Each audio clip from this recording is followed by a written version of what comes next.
Israel e dizes: Eu sou o Senhor, vosso Deus.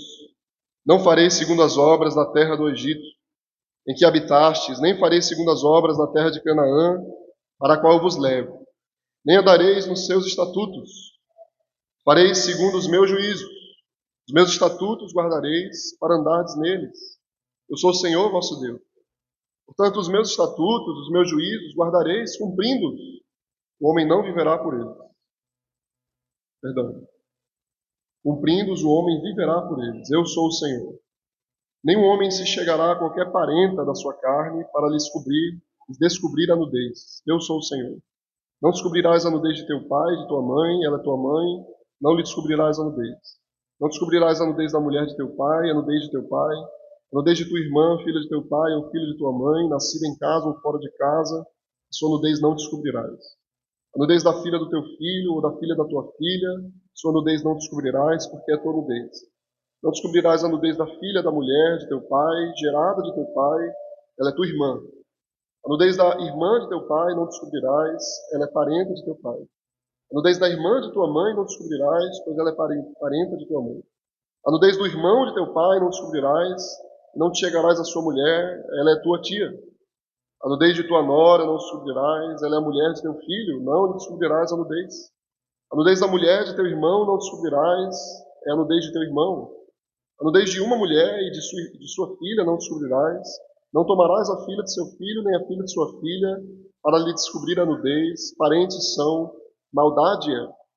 Não tornarás com a tua mulher outra, não tomarás com tua mulher outra, de sorte que ele seja rival, descobrindo a sua nudez com ela durante sua vida. Não te chegarás à mulher, para lhe descobrir a nudez durante a sua menstruação, nem te deitarás com a mulher de teu próximo, para te contaminares com ela, e da tua descendência não darás nenhum para dedicar-se a Moloque, nem profanarás o nome de teu Deus. Eu sou o Senhor. Com o homem não te deitarás como se fosse mulher, é abominação.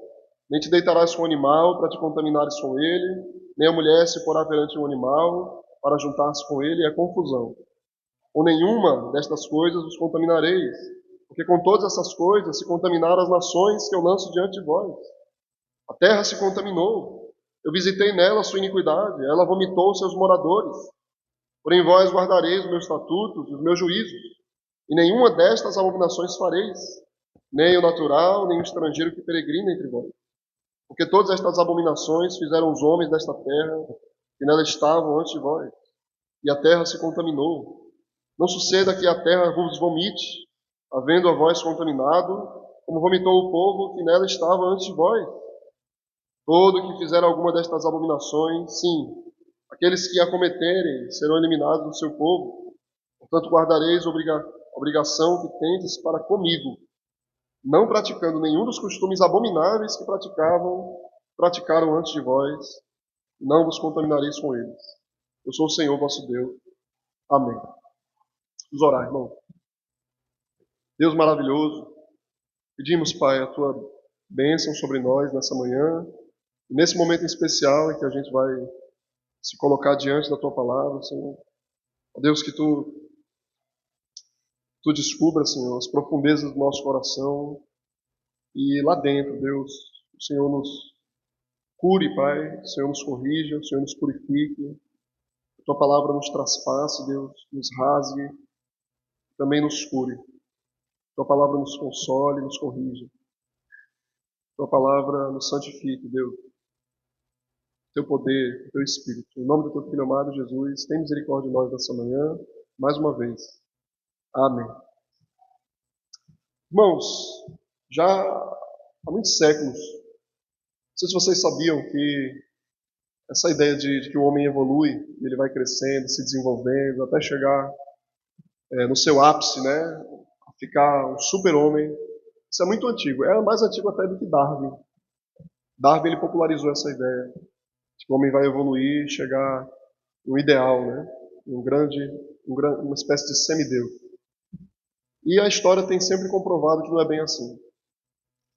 Na verdade, no século passado, muito recente, Darwin ele levou uma pancada, né, um murro no queixo.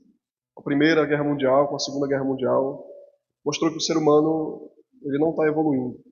Ele é o mesmo, de sempre. A gente pode confundir, né? Quando a gente vê a tecnologia evoluir, o conforto melhorar, a riqueza se distribuir, a gente acha que o ser humano está melhorando. Mas essa não é a melhor forma de enxergar a evolução do homem. A melhor forma de você perceber se o ser humano tem melhorado é através da ética, através da moral. E a gente percebe que o ser humano ele tem o mesmo comportamento de sempre. A gente lê um texto aqui que ele pode parecer muito estranho para nós, para alguns. Mas se você tiver bom senso, o mínimo de bom senso, você vai perceber que não é. A gente descreveu aqui no capítulo 18 de Levítico uma imagem da nossa sociedade hoje. Homossexualidade, bestialidade, incesto, sacrifício a Moloque, sacrifício das crianças, o aborto, toda espécie de imoralidade, ela foi descrita e é um retrato da nossa sociedade atual, do nosso país. É a ética do Ocidente, é uma imagem do que nós somos hoje, da nossa sociedade hoje. Então é muito importante a gente perceber que Deus, Ele é mais fiel, Ele fala a verdade. Uma maneira que eu aprendi a abordar um irmão que está sofrendo. Sempre que alguém sofre muito por causa do pecado, sempre vem à minha mente o seguinte: a nossa tendência no sofrimento é se afastar de Deus. A nossa tendência, quando a gente se escandaliza, quando a gente fica impressionado com a maldade do ser humano, é nos afastarmos de Deus. Mas, na verdade, isso deveria fazer a gente refletir que Deus é o único que fala a verdade para nós. A Bíblia é o único livro que retrata exatamente o homem como ele é. Isso devia fazer a gente acreditar mais em Deus do que nunca. Quando a gente vê o pecado e a maldade do homem, a gente tende a se escandalizar e dizer: Deus não existe. Mas, na verdade, isso comprova que Deus está certo. Porque ninguém falou de tal forma, com tanta fidelidade a respeito de nós, do que Deus. A Bíblia descreve a gente como um espelho, né? Exatamente como nós somos. Então a gente deve ficar, na verdade, impressionado como Deus é exato quando Ele fala a respeito do ser humano. E aqui está, não apenas o povo de Canaã, não apenas os egípcios, mas o Brasil, o Ocidente, o mundo inteiro. Que está o pecador caído longe de Deus. Então nós entramos aqui no capítulo 18 de Levítico, e é muito interessante vocês perceberem, eu fiquei tentado a expor o capítulo 18 junto com o capítulo 20, porque eles são muito parecidos. Capítulo 18 e 20, eles tratam de assuntos relacionados à vida, à moral do povo quando eles entrassem na terra prometida em Canaã. Então Deus está ensinando como é que vocês devem viver. E ele ensina primeiro de modo negativo. Ele diz: primeira coisa, se afaste da forma como o povo de Canaã vive. E ele diz assim: antes vocês viviam como os egípcios, e vocês não vivem mais como eles. Agora vocês vão encontrar os cananeus, e vocês não vão viver mais, vocês não vão viver como eles. Então imagine, né? Atrás de nós, na nossa antiga vida, a gente tem a tentação de voltar como nós éramos. E na vida futura, a gente encontra pessoas, povos, amigos, comunidades, que vão nos tentar viver como eles vivem. E Deus diz: também não. Não é assim que vocês vão viver. Então, Levítico capítulo 18, nosso capítulo de hoje, capítulo 20, eles falam das práticas dos habitantes das terras para onde o povo de Israel está indo. E o capítulo 19, que está ali no meio, o capítulo 18, 19 e 20, ele trata das práticas que devem ser realizadas. Então ele fala das práticas que têm que ser evitadas, capítulo 18 e 20, e no meio ali, 19, ele fala das práticas que devem ser realizadas. Tá? Irmãos, o capítulo 18 aqui, o nosso capítulo, ele fala de mandamentos muito específicos. O que a gente deve praticar? No capítulo 20, ele fala das penalidades quando a gente quebra a lei do Senhor. Tá? Então, o capítulo 18, 19 e 20 é uma sessão inteira e pode ser tratado juntos, mas a gente não vai fazer isso porque o texto ficaria muito grande. Cada capítulo, irmãos, ele reflete que o povo devia viver de tal forma que mostrasse quem é o Deus deles. E aqui uma coisa muito importante, vocês devem perceber. Não existe nenhuma sociedade, nunca, jamais existiu, uma sociedade que fosse convidada a se parecer com o seu Deus. Não há na história da humanidade nada parecido com isso. Deus dizendo assim: vivam como eu, sejam como eu sou. E o nosso Deus diz: sejam santos porque eu sou santo. Não existe nada parecido com isso. É muito interessante porque os povos pagãos, o Deus dos povos pagãos, eles são corrompidos. Por exemplo, na cultura grega, os deuses gregos, eles são como os homens. Eles são deuses morais. Eles são deuses que traem uns aos outros. Deuses que se levantam uns contra os outros. Isso é muito importante porque, na verdade, os deuses são a imagem da sua criatura. E não é assim com a gente. Porque o nosso Deus diz: sejam como eu sou, sejam a minha imagem. Então, a lei de Deus é uma expressão do caráter dele. E ele diz: vivam assim, porque eu sou assim. Ele está dizendo: me imitem. Essa é a lei de Deus. Essa é a lei de Deus. Então, quando Deus fala: sigam os meus mandamentos, ele está falando: sejam como eu sou. Significa, irmãos, primeiro, que Deus ia proteger o seu povo do seu próprio julgamento, se eles refletissem o seu caráter, guardando os seus mandamentos. Segundo, que Deus ia trazer grande benefício e grande prazer para eles. A terra prometida. Vocês vão desfrutar de grandes alegrias e prazeres, se vocês viverem conforme a minha palavra. Terceiro, vocês vão mostrar para o mundo quem eu sou, através da vida de vocês, do comportamento de vocês. Por exemplo, Jesus diz assim: amem-se uns aos outros, porque nisso vocês serão conhecidos. Nisso os povos me conhecerão, em que vocês se amam. Esses são 3 princípios fundamentais para a gente entender o que Deus requer de nós. Então, o capítulo ele começa e termina, se vocês observaram, com uma afirmação. O verso 2 e o verso 30, Deus diz assim: eu sou o Senhor teu Deus. Eu sou o Senhor teu Deus. Essa frase, irmãos, ela é a base da obediência. Ela fundamenta a obediência. Quando Deus diz assim, vejam o verso 2, por favor, ele fala aos filhos de Israel e diz-lhes: eu sou o Senhor vosso Deus. Eu sou o Senhor vosso Deus. Aí o verso 4, ele diz assim: fareis segundo os meus juízos, os meus estatutos guardareis para andares neles. Eu sou o Senhor vosso Deus. Verso 5, irmãos: portanto, os meus estatutos, meus juízos guardareis, cumprindo-os, o homem viverá por eles. Eu sou o Senhor. E o verso 30, mais uma vez: portanto, guardareis a obrigação que tendes para comigo, não praticando nenhum dos costumes abomináveis que se praticaram antes de vós, e não vos contaminareis com eles. Eu sou o Senhor vosso Deus.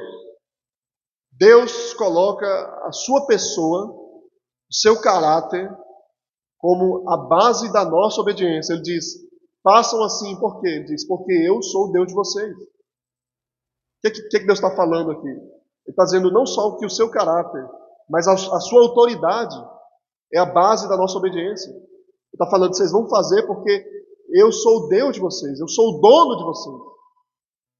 Em outras palavras, irmãos, eu comprei vocês, eu resgatei vocês. E aqui, mais importante ainda, a base da nossa obediência é a nossa salvação. Deus me salvou, Ele é o meu Deus, por isso eu sou dele. E se eu sou dele, eu viverei para Ele. Eu viverei para Ele. Então, os versos 1 a 5, eles vão introduzir exatamente essa ideia. Eu sou o Senhor teu Deus, portanto desfrute a vida sob o meu favor e a minha bênção, praticando os meus mandamentos, vivendo do jeito que eu ordeno, não do jeito que os povos vivem, não do jeito que os habitantes dessa terra poluída vivem. Então, esses versículos, eles mostram para a gente 3 coisas. Primeiro que Israel, eles se estabelecem na terra e eles devem obedecer a Deus que resgatou eles. E quando a gente nega o mandamento de Deus, a gente nega o senhorio de Deus. E a gente nega a salvação de Deus. Vê que coisa extraordinária e terrível, né? Porque a gente diz assim, eu não vou fazer o que Deus me ordenou. Então a gente está dizendo em outras palavras, Deus não é meu Deus. E no final das contas a gente está dizendo, Deus não me salvou. Ele não me resgatou. Ele não é o meu Deus. Que a minha salvação e a autoridade de Deus é a base da minha obediência. O pastor Joe Big diz assim, porque a minha relação com Deus, eu sou o teu Deus, você é o meu povo, a minha relação com Deus, a aliança, o pacto de Deus comigo, é o contexto da santidade. Ele diz, a razão fundamental, essencial pela qual eu vivo em santidade é a aliança. Porque Deus é o meu Deus e eu sou o seu povo. Então, os israelitas, eles não eram mais escravos dos homens, mas eles eram filhos de Deus. Eles foram comprados por Deus. Eles deveriam viver para o Senhor. Aí tem um comentarista, irmãos, ele resume assim, ele diz assim, existe uma conexão entre compreender a natureza de Deus, quando Deus fala quem Ele é, eu sou o teu Deus, e aqui importantíssimo, escute isso, a gente vai entrar nesse ponto, e as paixões sexuais, porque ambas falam sobre a autoridade do Criador, da maneira como Deus me criou.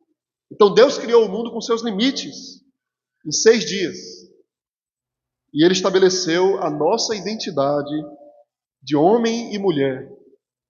A maneira como Deus me criou, Ele disse, é assim que você vai viver. Confundir ou rejeitar o que Deus fala de mim, o que Deus exige de mim, é negar o senhorio de Deus sobre a minha vida. Não é à toa que Ele vai agora se aprofundar nas relações entre os homens. Porque a base da minha relação com o meu próximo é a minha relação com Deus. Então a gente deve pensar que Deus era Senhor de Israel por 2 grandes motivos. 2 vezes. Primeiro como Criador e depois como Salvador. Deus manda em mim, porque Ele me criou.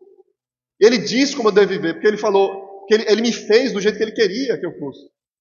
Então Ele tem a autoridade absoluta em dizer, é assim que você vai viver.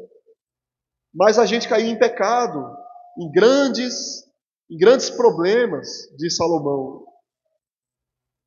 E o pecado, ele não é que ele me tira debaixo da autoridade de Deus, mas ele me faz lutar contra Deus. Então o que Deus faz, gente? Ele transforma meu coração, para que eu me submeta ao seu senhorio de bom grado. Então agora a base fundamental da minha obediência é a salvação. Então 2 razões eu tenho para obedecer ao Senhor. Porque Ele me criou, porque Ele me salvou, Ele me resgatou. Esses versículos, irmãos, eles explicam que essa obediência, ela significava ter o cuidado de seguir o mandamento de Deus, do Senhor, em vez de seguir as práticas desse mundo. E aqui é muito importante que quando Deus fala que o modo como vocês vivem significa que vocês pertencem a mim, Ele está dizendo, eu sou o Deus de vocês. Quando eu não obedeço a Deus, eu sirvo a outro Senhor. Jesus falou exatamente isso. É impossível servir a 2 senhores. Então, a maneira como eu vivo, o que eu desejo, o que eu almejo para a minha vida, mostra quem é o meu Deus. Porque Deus diz, eu sou o teu Deus. É assim que você vai viver.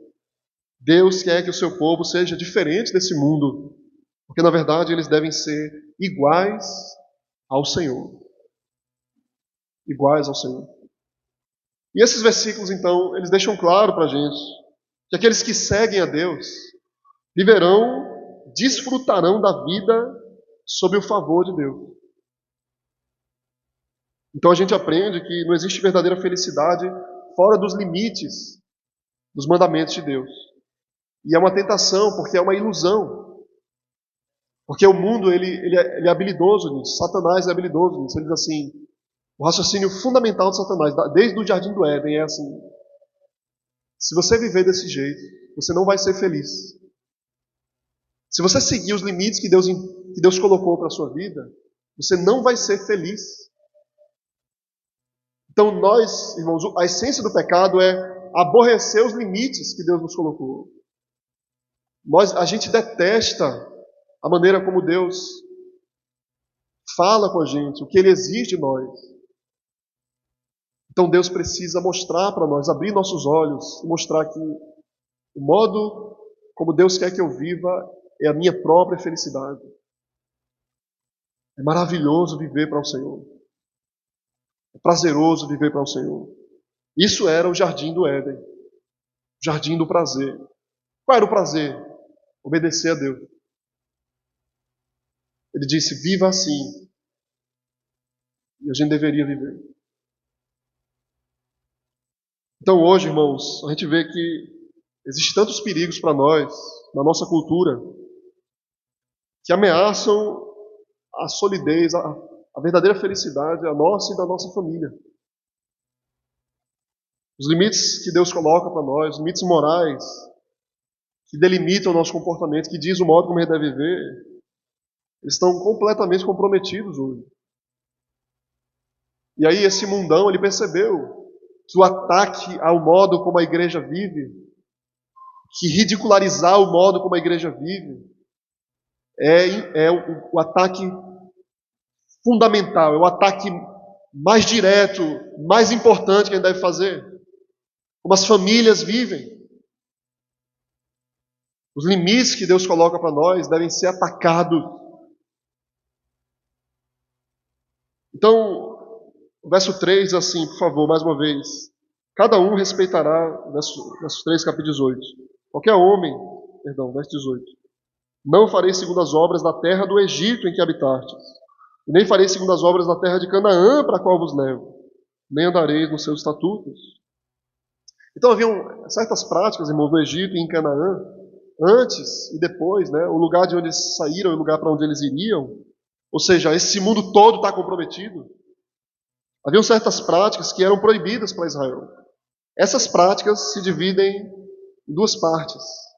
Atividades sexuais ilícitas, quando ele fala descobrir a nudez, e práticas de adoração ilícita, falso culto. E aqui é muito importante que desde agora vocês percebam a relação íntima entre o falso culto e as relações ilícitas entre os homens. Tá? Então o verso 5 explica o benefício de guardar a lei do Senhor. A pessoa que obedecer à lei do Senhor viverá de acordo com elas. Qual o sentido disso? Antes que alguém pense assim, olha, Deus está dizendo que se eu obedecer a Ele, Ele vai me salvar. Não é isso que Ele está falando. Pelo contrário, a pessoa que obedece o Senhor vai desfrutar da vida, aqui nessa vida, sob o favor e a bênção do Senhor. Vai provar da alegria de Deus, da presença de Deus. Irmãos, não quer dizer que os israelitas eles deveriam conquistar um relacionamento com Deus através da sua obediência. Não é isso. É Deus quem conquista o nosso relacionamento. Mas o contexto é o seguinte: a lei, ela regula o meu relacionamento com Deus. Ela não cria o meu relacionamento com Deus. Vejam só, Moisés não está falando assim, obedeça para que Deus se reconcilie com você. Para que Ele fale com você. Não é assim. Porque obedecer a Deus não cria o meu relacionamento com Ele.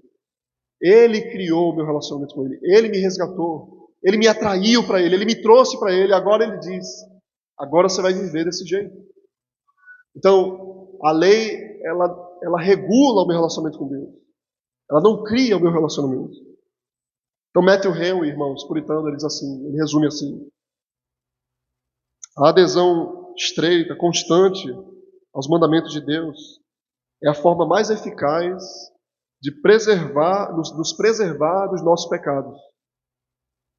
Em outras palavras, amar a lei do Senhor. Somente a graça de Deus nos protegerá. Essa graça ela deve ser esperada somente no uso das coisas, dos meios que Deus deu para nós. A palavra, a lei do Senhor. Ele nunca deixa ninguém entregue aos seus pecados até que tenham deixado os seus serviços. Deus nunca entrega ninguém aos seus pecados até que essa pessoa tenha abandonado os seus serviços. Nós somos entregues ao nosso pecado quando nós abandonamos a lei do Senhor, a palavra do Senhor, a oração, a igreja, o sacramento, a comunhão. Então ele passa a falar de maneira muito explícita a respeito desses pecados. No versos 6 a 23, ele vai resumir uma série de pecados, leis que proibiam várias práticas que existiam no Egito e em Canaã, que eram a imoralidade sexual e o falso culto, a adoração a Moloque, aos deuses cananeus. E aí ele vai explicitar aqui, irmãos, eu não vou ficar falando de cada tipo de coisa aqui, mas ele vai falar de vários relacionamentos ilícitos aqui que traziam contaminação.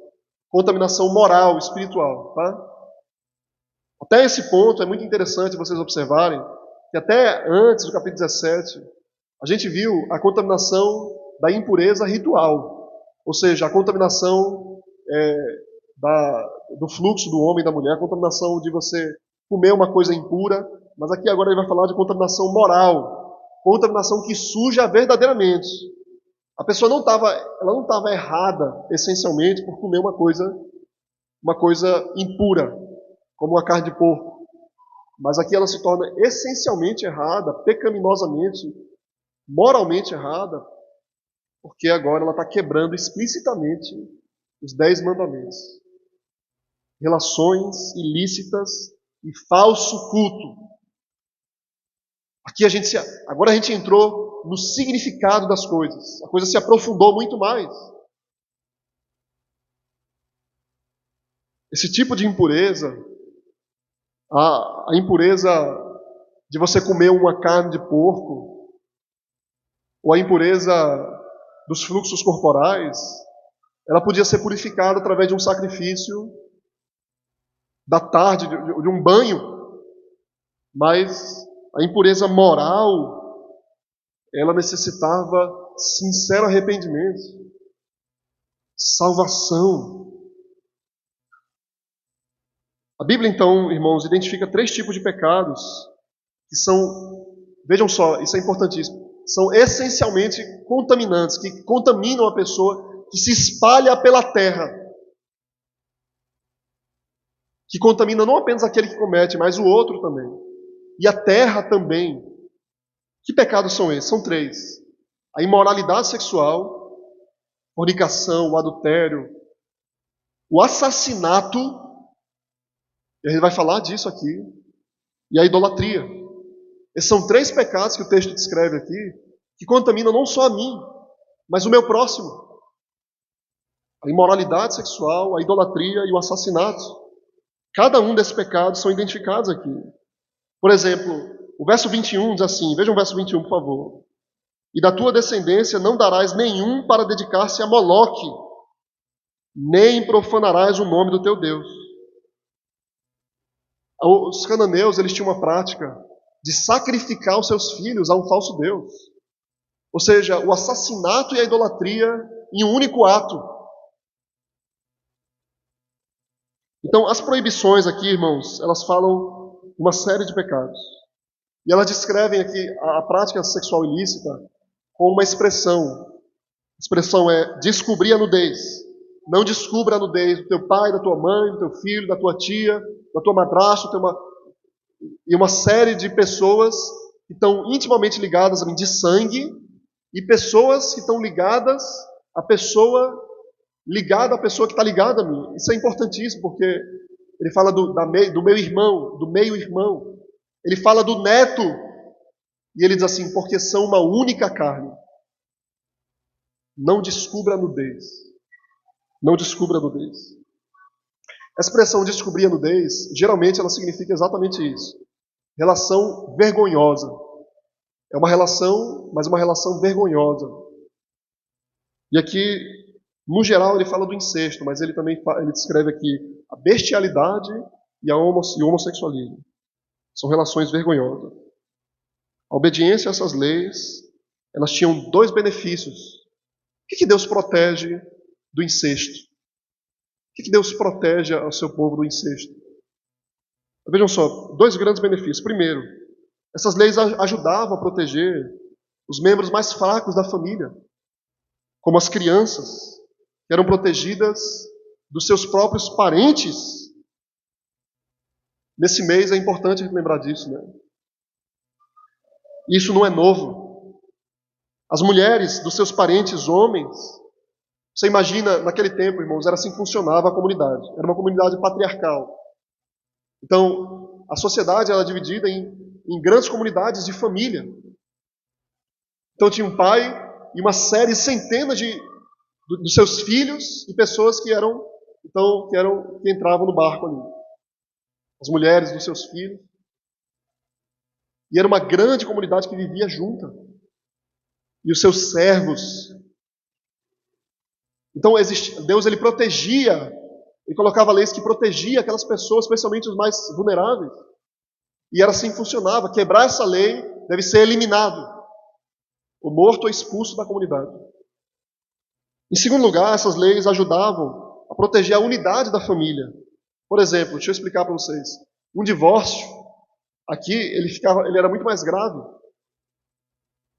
Porque se houvesse uma separação entre pessoas tão próximas, a dor ela seria muito mais profunda. Você imagina? Porque os parentes seriam afetados de muito mais profundidade. Então, esses são benefícios práticos. Além das razões óbvias, né? Mas são efeitos, benefícios práticos que Deus traz para a sua comunidade. Não faça essa tolice, porque vocês vão trazer grande dor para você. O que a história de Israel mostra para a gente, irmãos, é que o povo, uma vez estabelecido ali em Canaã, na Terra Prometida, eles se dedicaram às práticas pecaminosas daquela comunidade. Eu estou lendo o livro de Josué na minha devocional, e é impressionante o agir de Deus para levar o povo para aquela terra. Eles estão entrando ali, tirando os seus inimigos, mas eles cometem um grande erro. Eles começam a deixar os inimigos ali, eles começam a ser influenciados pela cultura dos seus inimigos. Terrível isso. Porque imbuído ali, ligado às intenções, por trás daquela cultura, estava a ética deles, o Deus deles, o modo como eles viviam, os seus desejos. Então o povo de Israel começou a cair na idolatria e, consequentemente, começou a cair na imoralidade, ou e vice-versa. Então eles caíram na imoralidade e aí eles caíram na idolatria. Aí o verso 21 fala de um pecado terrível. Os cananeus ofereciam seus filhos a Moloque. Eles entregavam seus filhos a um falso Deus. Para os israelitas, era muito natural que a adoração ilícita, que a falsa adoração, fosse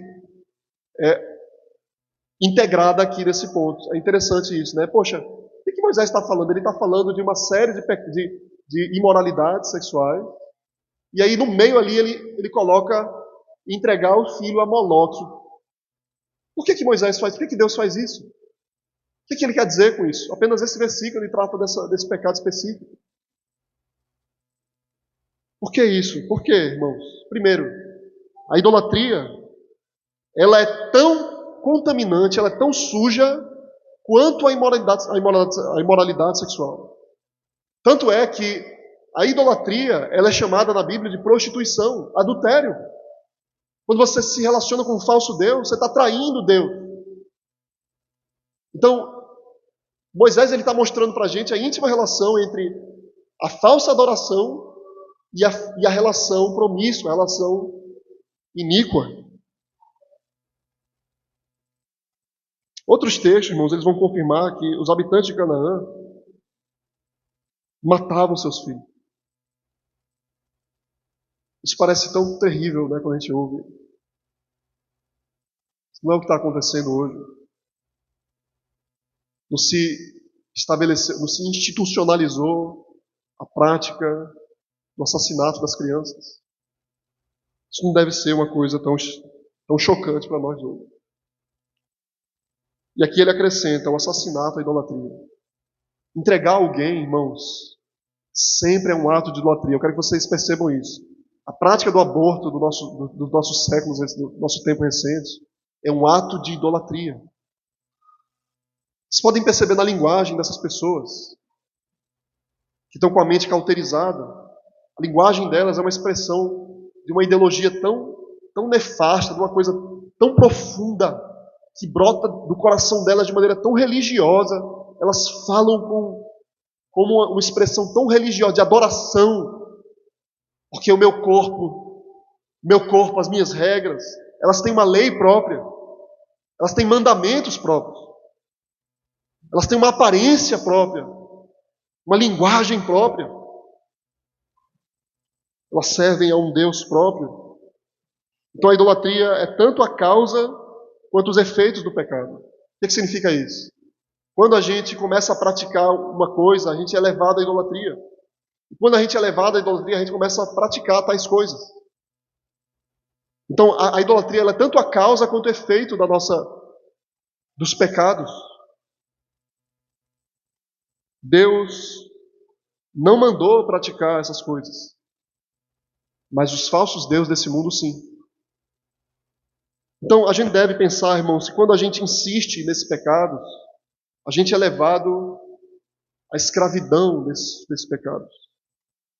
E a relação sexual ilícita, ela mostra pra gente como isso é verdade. A escravidão. Vocês conhecem alguém que é escravo da relação sexual ilícita? Que é escravo do adultério, que é escravo da pornografia, que é escravo do homossexualismo? Isso é idolatria. Romanos 1, 22 a 27 mostra isso para nós. Eu queria que você abrisse rapidamente a sua Bíblia para a gente resumir isso aqui em Romanos capítulo 1, por favor, irmãos. Romanos capítulo 1.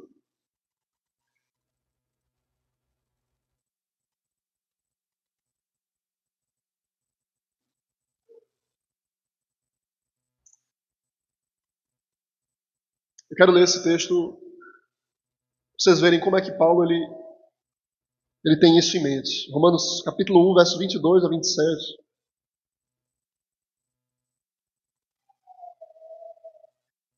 Por que Moisés adiciona o homossexualismo? Ele fala homem com homem, mulher com mulher. Isso é confusão, ele diz. Isso é perversão. Romanos 1, 22 diz assim: inculcando-se por sábios, tornaram-se loucos e mudaram a glória do Deus incorruptível em semelhança da imagem de homem corruptível, bem como de aves, quadrúpedes e répteis. Por isso Deus entregou tais homens à imundícia pelas concupiscências do seu próprio coração, para desonrarem o seu corpo entre si. Pois eles mudaram a verdade de Deus em mentira, adorando e servindo a criatura em lugar do Criador, o qual é bendito eternamente. Amém. Por causa disso, os entregou Deus a paixões infames, porque até as mulheres mudaram o modo natural de suas relações íntimas por outro, contrário à natureza.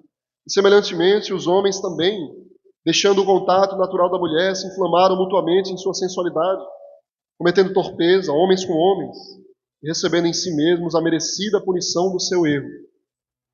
Percebam aí como é que a idolatria ela está intimamente relacionada a esses atos mais pervertidos das relações humanas. Ele diz, é a razão, ele fala, por isso Deus entregou a imundícia. Por isso Deus entregou essas práticas. Porque no final das contas, esse domínio dos desejos, desse tipo de relação, significa que Deus está dizendo, vocês amam esse mundo, vocês adoram a criação, então se esbanjem nela. O homem adora o homem, então o homem vai se entregar ao homem.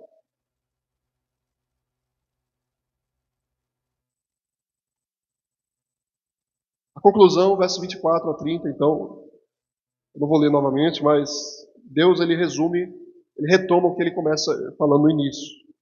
Eu sou o Senhor teu Deus. Portanto, em outras palavras, ele está dizendo, evite a minha ira, praticando a minha lei, e não a lei desses povos. Aí nessa seção final, verso 24 a 30 de Levítico 18, Deus ele enfatiza a importância de obedecer a Ele em vez das nações pagãs. Eles se contaminaram com o pecado deles, então Deus iria expulsar o povo do Egito. Veja o verso 24, irmãos, para concluir. Verso 24 do capítulo 18 diz assim: com nenhuma dessas coisas vos contaminareis, porque com todas essas coisas se contaminaram as nações que eu lanço diante de vós. Vejam só, por que Israel estava entrando em Canaã e Deus estava expulsando aqueles povos de Canaã? Porque eles se afundaram no pecado. E Deus está limpando a terra, Ele está purificando a terra. Ele está lavando a terra. E Ele está falando, e se vocês fizerem como eles, eu vou lavar a terra de novo. Como Ele fez no dilúvio. Então, porque o pecado deles contaminou a terra. A linguagem de Moisés é, eles contaminaram a terra. Eles contaminaram a terra. Que linguagem interessante, irmãos. Porque, por exemplo, quando Caim mata Abel, o sangue de Abel vai para a terra, né? E Deus fala assim, que o sangue de Abel clama a mim. A terra está contaminada pelo pecado do assassinato. A terra está contaminada. Romanos 8, o apóstolo Paulo diz que a terra geme ansiosamente, ela espera o dia que ela vai ser renovada, ela vai ser restaurada. A terra está contaminada pelo pecado. Então Deus limpa a terra. Ele tira a impureza da terra. E ele fala exatamente, veja só a linguagem dele, ele diz assim, porque a terra vomitará, ela vomitará os seus habitantes.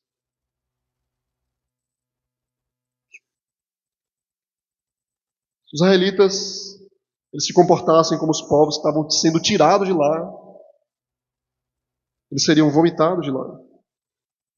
A vida de obediência, irmãos, ao Senhor, com adoração fiel ao Senhor, é a única resposta apropriada à sua salvação. Ele me salvou, para Ele que eu vou viver. E essa é a melhor forma de viver. Os povos, eles se voltam contra a igreja. Sabe por quê? Porque é como se a igreja fosse um tratamento, um remédio. É através da igreja que Deus purifica a terra. Então os povos se voltam contra a igreja. E o povo de Deus pode ter duas reações. De duas uma, ou a gente se mantém firme, ou a gente cede às práticas desse mundo. Nós fomos comprados por preço. Ele pagou um preço caríssimo por nós. Que a gente vivesse como Ele deseja que a gente viva. Então eu concluo, irmão, dizendo o seguinte. Você foi criado para a glória de Deus. Para viver em íntima relação com Deus. O pecado afastou a gente de Deus. A gente se revoltou contra o nosso Senhor, o senhorio do nosso Deus. Mas Ele não deixou de ser Deus. E Ele não deixou de ser Senhor. Quando Deus salva a gente, Ele simplesmente, Ele não se torna o nosso Senhor simplesmente, mas Ele muda a nossa vontade para que a gente aceite o seu senhorio sobre a nossa vida. Porque Deus é o Senhor de todas essas pessoas que negam a Deus. Mas eles não querem o senhorio de Deus. Mas nós queremos. Nós nos submetemos ao Senhor. Ele nos resgata pelo seu sangue, Ele nos compra. Ele diz, eu libertei vocês do Egito. É assim que vocês vão viver. Somos salvos da impureza, porque Cristo nos comprou. Vejam os nossos dias, irmãos. Olhe aí fora. Olhe ao seu redor. Olhe a internet. Veja como é que as coisas estão. Nós lemos um texto como esse de Levítico 18. A gente não deve achar ele tão estranho. Você viu alguma coisa nova aqui? Você viu alguma coisa que você nunca ouviu falar agora aqui no nosso tempo? Como sexualidade, como é tratado com tanta naturalidade, sacrifício de criança, que recebeu o nome de saúde pública. O lema das mulheres do feminismo é minhas regras, meu corpo, minhas regras. Sacrificam em seu próprio nome. Bestialidade. Como é que na Europa as pessoas estão se comportando como animais, ou criando animais como filhos. O que a idolatria faz? Com toda essa informação, toda a tecnologia, aí não tem desculpa para se comportar assim. Mas as pessoas escolheram não avançar, elas escolheram voltar às antigas práticas. As práticas das quais nós fomos tirados. Paulo diz assim, nem assassino, nem sodomita, nem efeminado, nem ladrão. Tais fostes alguns de vós, mas fostes comprados, e fostes justificados, e fostes lavados e santificados. Tais fostes alguns de vós. Mas alguns querem voltar às antigas práticas. Que cegueira, que loucura, que é a idolatria? Oliver Cromwell diz que a idolatria é qualquer coisa que esfrie o meu desejo por Jesus. A idolatria é qualquer coisa acima de Deus. É o meu Senhor. Por isso, eu advirto a igreja hoje. Não vivam as suas próprias regras. Não vivam as regras desse mundo. Não desobedeçam a Deus que criou vocês e que salvou vocês. Ele criou vocês de novo. Fuja da imoralidade. Fuja do falso culto. Tema o Senhor. Quando você entrar nessa casa para adorar a Deus, faça com todo o empenho, com toda a pureza de coração, todo o desejo do mundo. Ame a sua palavra. Ame o culto. Ame o dia do Senhor. Lute contra as inclinações da sua carne. Deus nos ama, irmãos. As leis de Deus são uma prova do seu amor para nos proteger de nós mesmos e dos povos desse mundo. Ele quer o nosso bem. Ele quer o seu bem. Se arrependa, se volte para o Senhor. Ele é o seu Senhor, Ele é seu Pai também. Ele quer o seu melhor. Ele quer ver você crescer.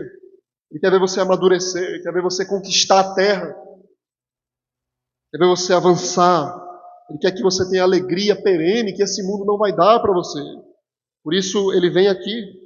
Ele morre por nós. Ele derrama o seu sangue para me resgatar. Ele envia o seu Espírito para me capacitar. Ele concede a sua palavra para me direcionar nesse mundo. Por isso, viva para o Senhor. Essa é a melhor forma de viver. Amém. Vamos colocar de pé e vamos orar, em seguida cantar ao Senhor, nosso Deus Salvador. Oremos, irmãos. Deus maravilhoso e Pai todo-poderoso.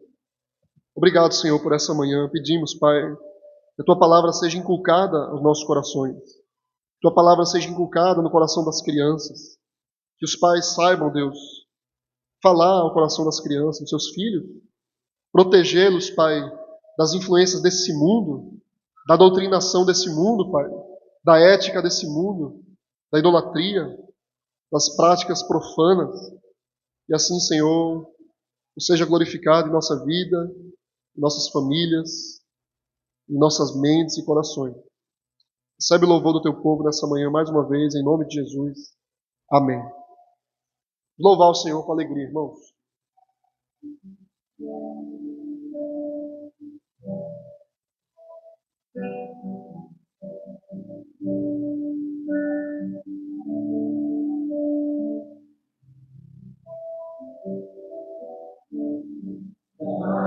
Deus, um coração cheio de amor,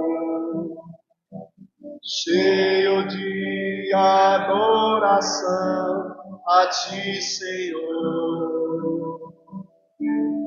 Louvarei Jesus, não apenas quando eu cantar, mas em todos os momentos e me levares a passar.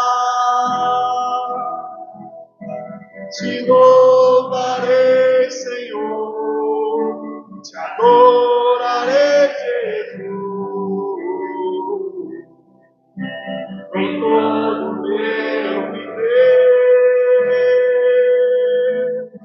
Te louvarei, Senhor, te adorarei, Jesus, com todo o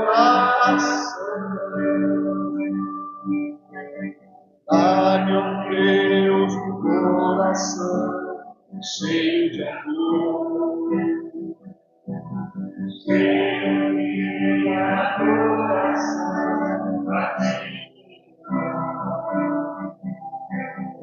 Louvarei Jesus, não apenas quando eu cantar, mas em todos os momentos em que levares a passar. Te louvarei, Senhor, te adorarei, Jesus, em todo meu viver.